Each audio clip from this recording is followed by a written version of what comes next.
Al chile. Mis amigos, soy Bebe Yamel. Bienvenidos a su chile favorito. Aquí las noticias o te enchilan o te dejan picado. Vamos a retomar esto de la investigación de Sembrando Vida. Yo le voy a decir una cosa, nada es casualidad, absolutamente nada es casualidad. Y hoy surgen dos investigaciones sobre Sembrando Vida. Una más completa que la otra. Pero al final del día, estas investigaciones están sujetas a una interpretación. Y cuando hablamos de investigación, creo que valdría mucho la pena que uno hiciera una diferencia en qué es investigación y qué es reportaje, ¿no? Porque creo que hay una clara diferencia entre investigación y reportaje. Una investigación, en una investigación intervienen muchos más factores, lleva mucho más tiempo. Tienes que solicitar información, tienes que documentar, tienes una hipótesis, tienes que comprobar tu hipótesis y si no la puedes comprobar, entonces desechas tu hipótesis y creas una nueva. Un reportaje es distinto porque en un reportaje solamente estás reportando un acontecimiento, una denuncia, un acontecimiento, etcétera. Entonces, creo que sí valdría la pena que hiciéramos una gran diferencia entre qué es una investigación y qué es un reportaje. Tomando esto en cuenta, voy a poner los dos temas de Sembrando Vida, uno en una investigación y el otro en un reportaje. El reportaje, que es el que tiene que ver con la nota que surge con Aristegui, que nace en la mañana, como yo les decía, es una investigación que quisieron vender, lo vendieron como una investigación desde el 21 de noviembre. Fue el domingo 21 de noviembre cuando publican en un tuit, una de las reporteras, Tania, publica en un tuit que van a sacar esa investigación. Y lo borra. Ese mismo día lo borró. A los minutos borra el tuit. Pasó una semana, hubo un silencio absoluto y entonces, ahora sí, ayer lo sacan como una investigación. Y esto tenía fallas. Y las fallas que se lograron detectar, yo se los leía en la mañana, pues son fallas en donde, vaya, el periodista o los periodistas tenían una hipótesis fundada en su creencia. Y lejos de comprobarla, vendieron una nota de puras inferencias. Algo muy distinto a lo que pasó con Astillero, porque vi algunos comparativos que hacían. ¿Por qué es distinto? Porque si bien los dos acontecimientos no se han consolidado como tal, en el caso de la investigación de Astillero, en el caso del reportaje de Astillero sobre la Sierra de San Miguelito, ya estaba ocurriendo un movimiento por parte de un empresario para comprar terrenos que iban a formar parte de un área protegida. No se habían consolidado las ventas, pero ya estaban las negociaciones sobre la mesa. Ya estaba el empresario moviéndose por abajito del agua. En el caso de esta investigación, este reportaje que hacen dos reporteros independientes o freelance, no ha ocurrido, o sea, solamente están infiriendo y lo ponen sobre el debate, lo ponen sobre la mesa, porque es una mera y simple inferencia de lo que podría pasar, pero tampoco tienen creencia de que está pasando, solamente podría ocurrir porque existe un personaje. Y son meras suposiciones.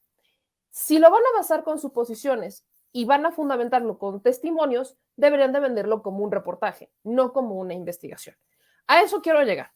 Porque cada quien, y yo creo que aquí también tenemos que hacer gala de un factor muy importante, y es que todos pueden opinar. Hoy, bendita libertad de expresión que tenemos a nivel federal, también lo tengo que aclarar, que nos permite opinar, pero no porque opinemos o porque tengamos una teoría quiere decir que o la teoría es correcta o que nuestra opinión es la verdad absoluta, que es a lo que me refería con el caso de Carmen Aristegui. ¿Y por qué quiero hacer esta aclaración? Sí, gracias, señor doctor. Ahorita voy a entrar en eso. ¿Por qué quiero hacer esta aclaración? Es en el programa de Julio Astillero, y a eso iba, en donde Julio entrevista a estos dos reporteros, a Sergio Rincón y a Tania Gómez. Los entrevista y les pregunta expresamente si es una inferencia o si tienen pruebas sobre lo que publicaron.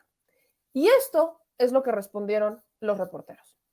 Hay vasos comunicantes claros, directos e ineludibles, es decir, hay pruebas tajantes de esa relación que beneficia al hijo de López Obrador, o es una inferencia de datos.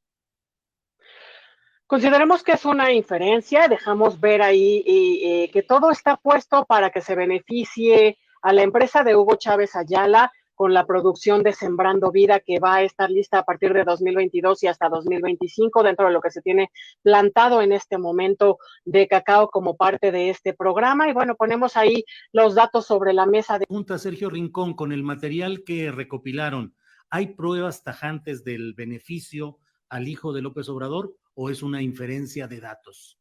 Es un reportaje que abre la conversación, Julio, sobre todo porque la producción de cacao todavía no está, sino que se espera hacia 2022, el próximo año, y es ahí donde veremos quiénes realmente son los reales beneficiarios del programa, si realmente son los productores, los pequeños cacaoteros que están ahí, que no tienen una cadena de comercio, de exportación, o son estas personas que ya tienen todo, toda la cadena, ya está construido todo, incluso tienen empresas en el extranjero.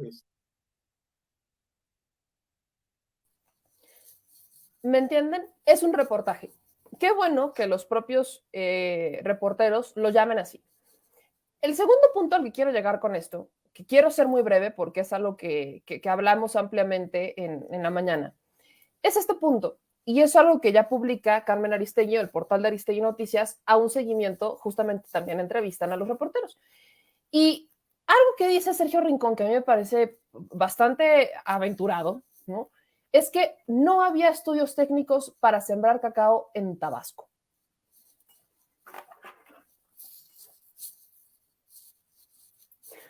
No había estudios técnicos para sembrar cacao en Tabasco. ¿Por qué digo que es algo que me parece muy aventurado? Está chiquito. Porque resulta y resalta que de todos los estados que tienen una tierra capaz de producir cacao, particularmente Tabasco es quien concentra el 73% de la producción de cacao en México. No, eso no es de hoy, eso tampoco es de ayer, eso tampoco es de hace 3 años. Eso es desde hace una eternidad. Y cuando dicen que no había estudios técnicos, quizás la administración, quizás no encontraron un estudio técnico de esta administración que confirmara que en Tabasco se puede sembrar cacao. Pero existen. Y aquí les pongo un estudio del 2015. Un estudio del 2015 en donde si tan solo lo hubieran leído, si tan solo hubieran hecho, vaya, lo quisieran argumentar con una investigación más grandecita, pues lo único que tendrían que haber hecho es buscar, ¿no?, ¿cuál es la situación del cacao en México? Porque la situación del cacao en México, y esto es de Comalcalco, Tabasco, es una investigación que se realiza en el Colegio de Posgrados, de posgraduados en el campus de Tabasco, en México. Es algo que también realiza Foresta Veracruzana, Recursos Genéticos Forestales de la Universidad Veracruzana. O sea, vaya, hay una investigación, ya hay detalles técnicos acerca del tema. Y si uno tan solo entrara un poquito a ver, aquí lo dice, México es un país productor de cacao fino, el cual es un producto de exportación, generador de divisas y de impacto social relevante. Posee alto poder alimenticio y es un cultivo tradicional conservacionista. El estado de Tabasco genera el 73% de la producción nacional de cacao. El objetivo de este trabajo fue diagnosticar la producción de cacao desde un punto de vista agronómico, social y económico en una comunidad rural. Esta es la metodología de la encuesta o de la investigación, es que se utilizó una encuesta, una observación, entrevistas a informantes claves y el método de historias de vida.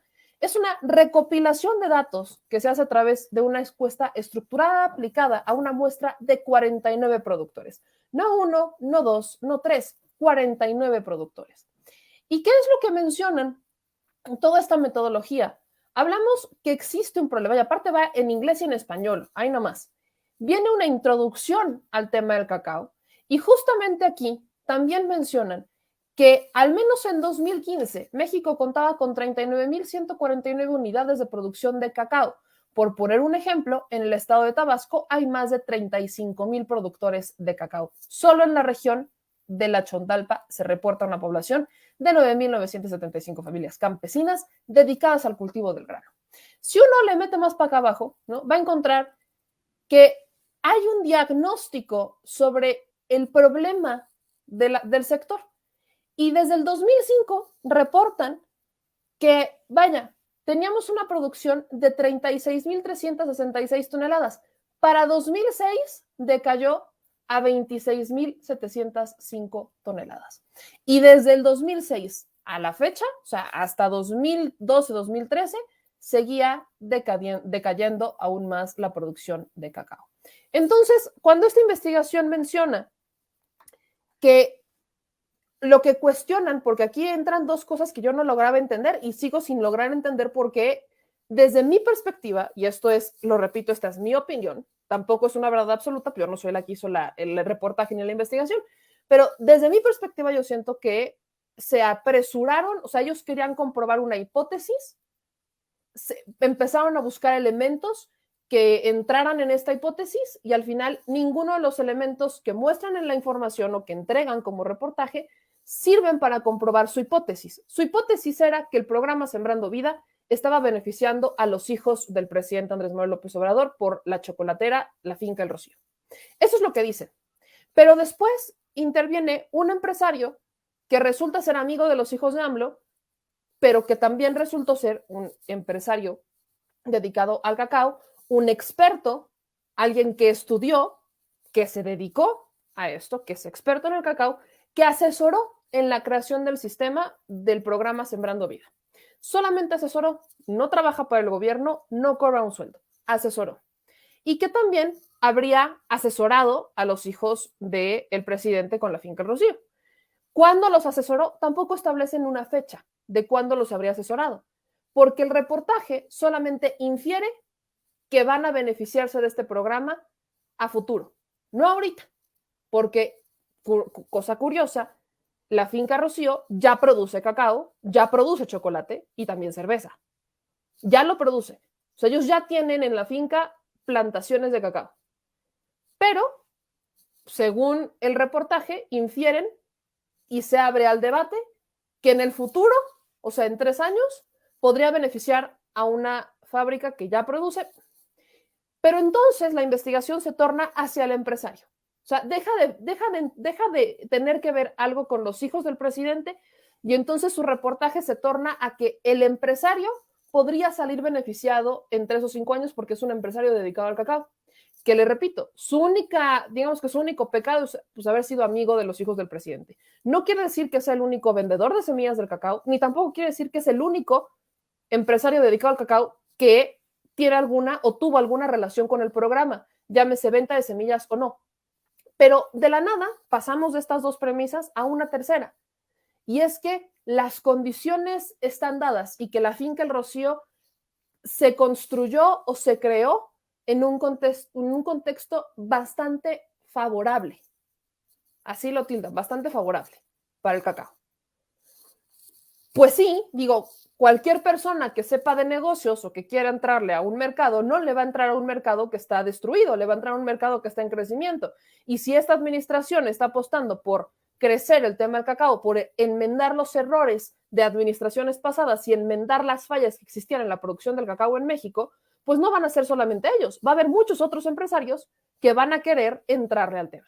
Entonces, si uno entiende que desde el 2006 a la fecha, o sea, desde el 2006, hablemos hasta el 2017, venía decayendo la producción de cacao, llega esta administración y eventualmente con el programa Sembrando Vida empieza a repuntar la plantación del cacao y por ende empieza a levantar el mercado, pues por supuesto que va a ser un contexto favorable, pero son dos premisas que están ocurriendo de forma simultánea. Que si no fueran los hijos del presidente que hicieron una finca, que crearon una finca, incluso antes, porque para que ellos ya pudieran vender chocolate, que es algo que empezaron a hacer desde 2019, tendrían que haber trabajado y tendrían que haber plantado el cacao desde antes de que esta administración iniciara, porque para poder plantar el cacao y hacer chocolate, pues tienen que pasar mínimo 3 años para empezar a tener las primeras cosechas. Mínimo. Entonces, vienen todas estas relaciones que al final no llevan a ningún lado y terminamos con este contexto. ¿Qué es lo único y que quizás sí sería un dato duro, pero que no cuestionan en el reportaje? Y esa es la pregunta que yo me hago. No cuestionan en el reportaje, pero este sí quizás sería el dato más duro que tienen. Tiene que ver con esto. Sergio Rincón pone hace 12 horas. Un dato que no alcanzamos a poner en la edición es que en la reunión del presidente que sostuvo con los empresarios se dio de postre algo de chocolate Rocío. Esto es quizás lo único que se podría cuestionar y aquí se tendría que ver la adquisición porque evidentemente sí representa un conflicto de interés que en este evento, en esta comida que se dio con los empresarios, pues se diera chocolate Rocío. Pero, ¿qué? O sea, ¿representa un conflicto de interés? Pues sí, porque está hablando que el presidente, pues, adquirió chocolate de sus hijos. Eso sí representa un conflicto de interés. Pero aquí tendríamos que ver si el chocolate se compró, si fue una donación, si lo pusieron. O sea, es algo que se tendría que investigar. Este quizás es el dato más duro y es lo que no se investiga. Entonces, este reportaje, desde mi perspectiva, solamente fue yo quiero comprobar mi teoría a toda costa y me vale cacahuate todo lo que demás pase y voy a subir y voy a bajar y voy a hacer y voy a deshacer. Nada más. Y ya. O sea, desde mi perspectiva, desde lo que yo estoy viendo, ese es quizás lo único que se podría cuestionar, que de hecho no tiene nada que ver con el reportaje. Porque aquí ya no está interviniendo Sembrando Vida, aquí no está interviniendo si sembraron cacao o no lo sembraron. No. Aquí estamos hablando de una adquisición de un producto que resulta ser de los hijos del presidente, en un evento del presidente. Nada más. Es el único dato duro que no incluyen en la investigación y que no forma parte de la investigación ni de la premisa principal de la investigación o del reportaje, que solamente es una inferencia de dos reporteros. Y como le digo, esto no es ningún tipo de coincidencia, porque surgió otra investigación relacionada con Sembrando Vida. A esa voy a regresar en unos minutos más, a esa le voy a entrar en un ratito,